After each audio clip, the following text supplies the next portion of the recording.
तो आपको बता दें कि देवकीनंदन ठाकुर की तरफ से बड़ी बात जो है वो कही गई। उन्होंने कहा कि सनातन बोर्ड को बनाने की जरूरत है और साथ ही साथ देवकीनंदन ठाकुर ने इस बात का भी जिक्र किया कि हिंदू संपत्तियों की सुरक्षा के लिए सनातन बोर्ड बने और वक्फ बोर्ड की तरह ही सनातन बोर्ड का गठन हो, ये देवकीनंदन ठाकुर की तरफ से कहा गया है।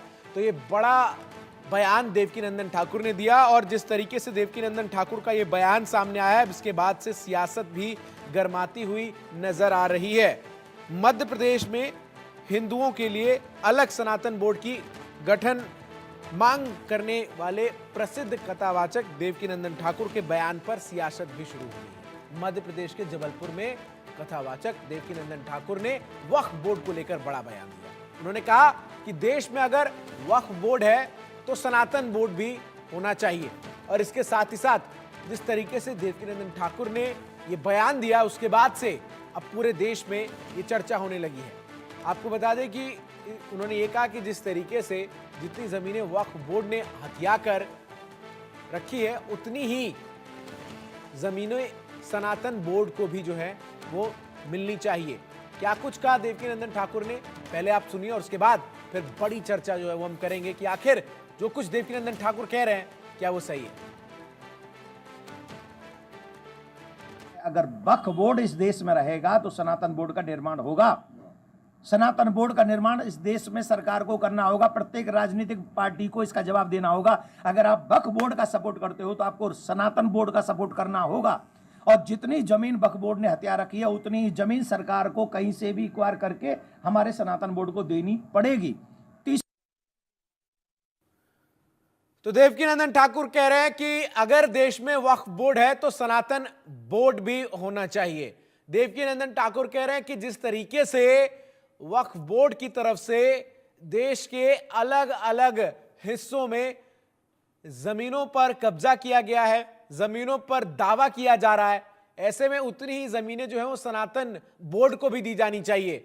लेकिन क्या कुछ देवकीनंदन ठाकुर जब ये कहते हैं कि वक्फ बोर्ड की तरह सनातन बोर्ड होना चाहिए तो ये लाजमी है, ये जो उनकी बात है क्या सही है, इसी पर आज हम चर्चा करेंगे और आखिर क्यों सनातन बोर्ड की वकालत देवकीनंदन ठाकुर करते आ रहे हैं और उनके समर्थन में तमाम लोग जो हैं वो साथ में खड़े नजर आ रहे हैं। इसी पर आज हम बातचीत करेंगे। मेरे साथ तमाम मेहमान जुड़ रहे हैं और सबसे पहले मैं आपका मेहमानों से परिचय करा दूं। मेरे साथ डॉक्टर एच.एस. रावत साहब जुड़ रहे हैं जो कि हिंदू धर्मगुरु हैं। बहुत बहुत स्वागत है डॉक्टर एच.एस. रावत जी आपका। और मेरे साथ जावेद अहमद, चेयरमैन वक्फ वेलफेयर फोरम जो है वो जुड़ रहे हैं।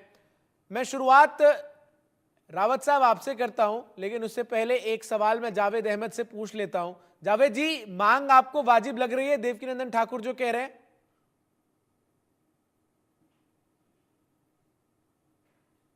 जावेद जी आवाज आ रही है आप तक? अनम्यूट कर लीजिए जावेद जी। जी आवाज आ रही है? जी आवाज आ रही है। मैंने कहा आपने देवकीनंदन ठाकुर का बयान सुना कि आपको ये मांग जो है उनकी तरफ से सनातन बोर्ड को लेकर जो की गई है वो जायज लग रही है? देखिए, ये बात अलग अलग अंतराल में आती रहती है। सनातन बोर्ड, वक्फ बोर्ड, सिख बोर्ड या जैन बोर्ड, तमाम बोर्ड हैं, ये सब धर्मार्थ के लिए हैं। देवकीनंद को ये बात समझना होगा कि ये जो बोर्ड बने हैं वो उसके लिए बने हैं जिनकी अपनी संपत्तियां दान से हुई हैं, यानी इंडोमेंट से हैं।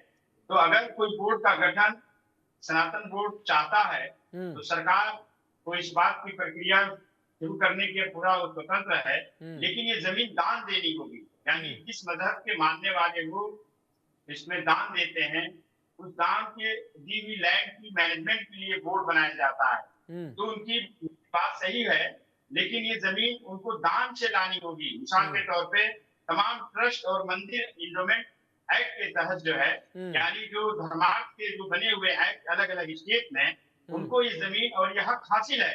तो वो सरकार ने पहले से प्रोविजन बना रखा है, इसको स्टडी करना होगा। हम इस बात को जरूर आगे की तरफ बढ़ाने की कोशिश करेंगे कि पूरे हिंदुस्तान में एक धर्मार्थ का एक्ट होना चाहिए, जब सभी मजहब के मानने वालों के लिए यूनिफॉर्म सिविल कोड की बात होती है। जब यूनिफॉर्म सिविल कोड में सबको समानता की बात है, तो धर्मार्थ को भी समानता की हक होना चाहिए। और हर मजहब के मानने वालों का हक होना चाहिए। तो सरकार को इस पे विचार होना चाहिए। यानी आप समर्थन कि करते एक हैं देश, जावेद जी, एक आप धर्म। समर्थन करते हैं कि एक सनातन बोर्ड भी जो है वो बना दिया जाना चाहिए, और जितनी जमीनें वक्फ बोर्ड के पास है उतनी ही जमीनें जो है वो सनातन बोर्ड को भी जो है दी जानी चाहिए। नहीं, इस बात पे हम एग्री नहीं करते हैं कि जितनी जमीन बोर्ड के पास है, हम्म सिख बोर्ड के पास है, ऐसा नहीं है। जमीनें दान की हैं हम्म उस कम्युनिटी और उस मजहब के लोगों ने, तब वो बोर्ड ये उसको दान, ये मैनेजमेंट जो करता है। बार बार मैं आप जरूर दान आपकी शब्द बात का को इस्तेमाल साइड कर करता रहे हूं। हैं, इस पर मैं आपसे सवाल पूछूंगा, लेकिन इससे पहले मैं रावत जी को चर्चा में जोड़ लूं। रावत जी, जी। एक तरफ तो यूनिफॉर्म सिविल कोड की बात होती है, तो दूसरी तरफ फिर आप लोग ये सनातन बोर्ड की मांग क्यों लेकर आ गए हैं? देवकीनंदन ठाकुर सनातन बोर्ड की मांग क्यों कर रहे हैं? ये बड़ा सवाल उठ रहा है कि अगर देखिए, दो यूनिफॉर्म बातें सिविल कोड चंदन जी। चाहिए तो सनातन बोर्ड क्यों? चंदन जी, दो बातें हैं। जी। अगर यूनिफॉर्म सिविल कोड आ जाता है, हम्म। ना तो फिर वक्फ बोर्ड रहेगा ना सनातन बोर्ड रहेगा। ठीक। फिर तो सरकार के अधीन हो गया ना सारा कुछ। फिर सब बराबर हो जाएंगे, हिंदू मुस्लिम सिख ईसाई सब बराबर हैं, हम्म सबके कानून बराबर हैं, हम्म सबकी पढ़ाई लिखाई बराबर है, फिर तो जरूरत ही नहीं पड़ती है। लेकिन अगर सरकार यूनिफॉर्म सिविल कोड नहीं लेके आती है, हम्म तो फिर जो वक्फ बोर्ड की जमीन है उससे 5 गुना जमीन सनातन बोर्ड को चाहिए। हम्म क्योंकि वो रेशियो के हिसाब से मान लो 20 करोड़ है और हिंदू 100 करोड़ है, तो 100 करोड़ के लिए तो फिर 5 गुना जमीन चाहिए ना कम से कम। हम्म यानी अब अगर इनके पास अगर 100 एकड़ जमीन है तो हमें 500 एकड़ जमीन चाहिए, क्योंकि हमारा दायरा बहुत बड़ा है, पॉपुलेशन ज्यादा है, तो पॉपुलेशन को उसके हिसाब से जमीन की जरूरत होती है। हम्म और जो जावेद अहमद साहब कह रहे थे दान की जमीन है, दान की जमीन, पहले दान की जमीन होती थी, पहले देश आजादी से पहले, और उस समय जब राज्य था मुसलमानों का राज होता था।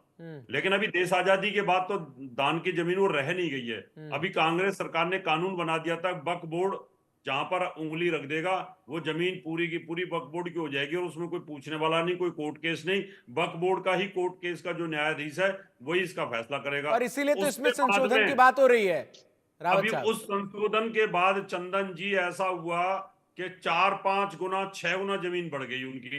यानी उनको कब्जा करना शुरू कर दिया जमीनों को, जहां जहां इनको लगाई कि लावारिस जमीन पड़ी है, यहाँ पर सरकारी काम होता है, उसको अपने काबू में कर लिया। तो दान की नहीं रही है, दान की का तो लिखा पड़ी होती है, जितने भी लोगों की लिखा पड़ी है। तो यहाँ पर तो लाखों एकड़ जमीन ऐसी पड़ी है जिसकी कोई लिखा पड़ी नहीं, उसको कब्जा कर रखा है। इसलिए देवकीनंदन ठाकुर ने बोला है कि सनातन बोर्ड भी बनना चाहिए। बिल्कुल जावेद जी, जो तर्क दे रहे हैं रावत जी की, हम तो संख्या में कई गुना ज्यादा हैं आपसे, और हमारा यहाँ पर बहुसंख्य आबादी है, तो उस लिहाज से तो 20 गुना ज्यादा जमीनें जो है वो सनातन बोर्ड के पास बाय डिफॉल्ट होनी चाहिए। रावत जी की जो जानकारी है उसमें थोड़ी सी इजाफा करने की जरूरत है। वक्फ बोर्ड या वक्फ क्या है? वक्फ एक ऐसी संपत्ति का नाम है जो सिर्फ पाक साफ और फलाह रिफाई और धर्मार्थ के लिए है, जिसमें उनके मजहबी काम के लिए और कल्याणी कार्यकारी चीजों के लिए इस्तेमाल किया जाता है। ये पहली बार हिंदुस्तान में वजूद में कानून के तौर पे 1923 में इसका एक मुस्लिम वक्फ बोर्ड बनता है। देखिए इतिहास, जावेद जी इतिहास में मत जाइए, मुझे वर्तमान इतिहास सबको पता है वक्फ बोर्ड का, लेकिन जिस तरीके से वक्फ की तमाम जमीनों को लेकर बीते कुछ सालों में विवाद हुआ है, कई ऐसे गांव हैं जिनकी जमीनों को एकाएक वक्फ जो है वो दावा कर देता है, और सबसे हंसी तो तब आती है जब नई अभी पटना के फतुहा में एक गांव है जहां पर इंडिया न्यूज ने खबर को प्रमुखता से दिखाई कि अचानक वक्फ बोर्ड ने उस गांव में रह रहे लोगों की जमीन पर दावा जो है वो कर दिया। तो ये तो जायज है या नहीं, ये तो आपका विवेक खुद बता देगा जावेद जी। मैं बताना चाहूंगा, देश की जो नई संसद बनी है, जावेद जी सुनिए ना, और देश की जो नई संसद बनी है उस पर भी वक्फ का दावा है, क्या ये जायज है नहीं, ये भी बता दीजिए। आप मुझे अगर समय दें तो मैं इस बात को बताना चाहूंगा आपके दर्शकों को और आपके पैनल को। वक्फ संपत्ति का इतिहास में जानना नहीं जरूरी समझते हैं आप, तो तथ्यों पे आइए। हिंदुस्तान में कई ऐसे शहर और गांव हैं जो धर्मार्थ से बसे हुए हैं। साउथ के 4 ऐसे गांव हैं जो 1847 में ब्रिटिश सर्वे कमिश्नर ने एक रिपोर्ट दी कि हिंदू मुस्लिम की बस्तियां बसी हुई हैं, लेकिन वो हिंदू राजाओं की दी हुई दरबार है, जिसे मस्जिद भी है, मंदिर भी, आज भी वो गाँव है। अब बात फतुहा गांव पटना की है, तो फतुहा गांव पटना जो है 1947 से पहले किसी दंपत्ति ने वक्फ किया था, लेकिन उस गांव में रहने वाले हिंदू मुस्लिम या हिंदू सिख सब समाज के लोग रहते हैं। जमीन लैंड जो है वो वक्फ की है, लेकिन रहने वाले लोग जो हैं हमारे हिंदू भाई हैं। ये कैसे पता चला? बिहार में पिछले 1.5 साल से 2 नंबर का रजिस्टर खतियान होता है, वहां पे सर्वे हो रहा है। तो तमाम ऐसे तथ्य आते हैं। आप उत्तर प्रदेश में आएंगे तो ऐसी भी बहुत सारे जिले में हैं, वहां पे आगरा जो है, आगरा का इतिहास अगर आप जानना चाहेंगे तो ताजमहल की जो वक्फ संपत्ति है उसमें 11 गांव को ऐसी वक्फनामा है कि जिसमें 11 गांव को अर्जित की हुई, ताज से अर्जित की हुई धन उनको दिया जाएगा। नहीं, मैं तो समझ उस गया। गांव ये में आप 100% इतिहास के हिंदू मुस्लिम दोनों ये आप रहते हैं, इतिहास में लेकिन उलझाने उनको फंसाने वक्फ की नहीं माना जाता है। जावेद जी, जावेद जी, कॉमन सेंस की बात करते हैं ना जावेद जी। जावेद जी, रावत साहब बताएंगे आपको। रावत साहब, लेकिन लगाम के तौर पर देते हैं। रावत तो साहब, तथ्यों को जानना होगा। ये तथ्य और तर्क जो दे रहे हैं, कह रहे हैं इतिहास में अगर हम जाएं तो जब ताजमहल बना था उस दौरान 11 गांव आसपास के सब वक्फ थे, वहां पर अभी लोग रह रहे हैं। दावा इनका नई संसद भवन की इमारत पर भी है कि जहां वो बनी है वहां पर भी वक्फ की जमीन है। इस पे दावा नहीं है, मैं उसको करेक्ट करना चाहूंगा। जिस व्यक्ति, जिस सांसद ने, पूर्व सांसद ने अगर उसने कहा है, हर व्यक्ति अपने कहने के लिए आजाद है, लेकिन कोई जरूरी नहीं कि उसकी बात सही हो। ये संसद पे वक्फ का दावा होना ये गलत है, इसका खंडन होना चाहिए। चलिए, कम से कम आपने ये बात तो स्वीकार की। रावत साहब जी, चंदन जी, मैं बताना चाहता हूँ, जावेद अहमद जी विद्वान आदमी हैं और वक्फ वेलफेयर फोरम के चेयरमैन भी हैं। देखिए, जिस समय मुसलमानों का राज था ना चंदन जी, उस समय उन्हीं की हुकूमत थी। कब राज था? होता है, जब राजा होता है तो उसकी पूरी जमीन ही होती है, वो जिसको मर्जी दे दे। तो वही हुआ।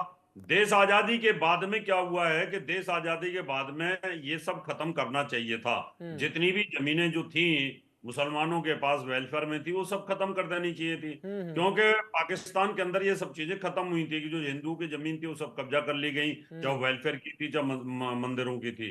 तो ये वक्फ बोर्ड जो है, इसमें दान का पैसा कम आता है, कब्जे का ज्यादा आता है। जहां पर भी देखा ये मस्जिद के आसपास वीरान जमीन पड़ी है, उस वीरान जमीन को कब्जा कर लेते हैं। पहले पार्क को मस्जिद बनाते हैं, फिर पार्क को पूरे को कब्जा कर लेते हैं। अभी मैं पलवल की एक कहानी बताता हूं आपको, जावेद जी, आपकी नॉलेज में लाना चाहता हूं। पलवल के अंदर एक पैंठ लगती थी जानवरों की, और वहां कम से कम 100 एकड़ जमीन थी, वो 100-150 एकड़ जमीन। उस पैंठ को धीरे धीरे वहां खत्म कर दिया गया और उसको वक्फ बोर्ड की जमीन घोषित कर दिया गया। अब वहां पर कॉलोनी काट दी है और वो लीज जमीन दे दी है। वहां से उनको लीज का किराया मिलता है और वहां कई स्कूल कॉलेज खुल गए। और वो सब बेचारे जो स्कूल वाले, उनको पहले तो पता नहीं था और बाद में पता चला ये तो वक्फ की जमीन है, वक्फ बोर्ड में ही इसका फैसला हुआ। ये एक अहम पॉइंट है रावत साहब आप जो उठा रहे हैं कि बसी बसाई बस्तियों पर एकाएक एक रात की अगली सुबह जो है वो दावा वक्फ ठोक अगर देता है जावेद साहब, तो ये कितना न्याय संगत है, ये कितना उचित है? ये आखिरी सवाल रहेगा मेरा, इसके बाद हम इस चर्चा को समाप्त करेंगे। जी जावेद जी। हाँ, मेरा इसमें रावत जी को बताना है, मैं आपको बता रहा हूँ कि वक्फ संपत्तियां इस देश में नहीं, पूरे हिंदुस्तान में, पूरे दुनिया में एक कदीम प्राचीन प्रक्रिया है, जिसमें हिंदू धर्मार्थ की भी संपत्तियां तेलंगाना और तो इसमें आप लोग संशोधन देखिए, समय बदलाव जो है वो प्रकृति का शाश्वत नियम। जावेद साहब सुनिए तो, जावेद साहब मैं समझ गया, जावेद साहब इतिहास की बात हो गई। एक शॉर्ट, जावेद साहब शॉर्ट कंक्लूजन की तरफ निकलते हैं चर्चा में। बदलाव प्रकृति का शाश्वत नियम है। आप वक्फ बोर्ड में जो बदलाव सरकार करने की कोशिश कर रही है उसका तो समर्थन करते हैं मुझे लग रहा है, क्योंकि आप बहुत ही मुझे उन्नत विचार के लग रहे हैं। आपने खुद अभी जो संसद है उसको लेकर भी स्पष्ट किया कि इस पर कोई वक्फ का दावा नहीं है, वक्फ की वो जमीन नहीं है। तो ऐसे में जो संशोधन होने हैं, जो वक्फ बोर्ड को लेकर सरकार जेपीसी में अभी बैठकों का दौर चल रहा है, इसका तो आप स्वागत करेंगे ही। सरकार जो बदलाव लाना चाह रही है, उस बदलाव में मूलभूत परिवर्तन की तरफ है, जो अमेंडमेंट के इतिहास में एक अमूलचूल परिवर्तन की बात कर रही है। उसमें जो पहला ऑब्जेक्शन है कि वक्फ का ही नाम बदल के उम्मीद करना चाहती है, ये लोगों को एतराज है। और उसमें तमाम अंदर बात चर्चा चल रही, सरकार अलग अलग तौर पे बात कर रही है, सरकारी संस्थाओं से बात कर रही है और तमाम तंजीमों से बात कर रही है। उसमें सरकार जेपीसी के जरिए जो रिपोर्ट आएगी उसको बिल प्रस्तुत किया जाएगा, वो चर्चा पार्लियामेंट का है। अभी जो आपके सवाल हैं, दर्शकों को तथ्य बताया जाए, फैक्ट बताया जाए। कोई धर्मार्थ किसी भी मजहब का गलत नहीं होता है। सीजीओ कॉम्प्लेक्स पूरा जो है वक्फ की जमीन पर है। पलवल की जो बात बता रहे हैं, पलवल वक्फ की जमीन पे वो बसा हुआ है और वो सरकारी कायदे कानून बताइए में है रावत साहब, पूरा कि पलवल इस पर वक्फ की जमीन पर बसा है।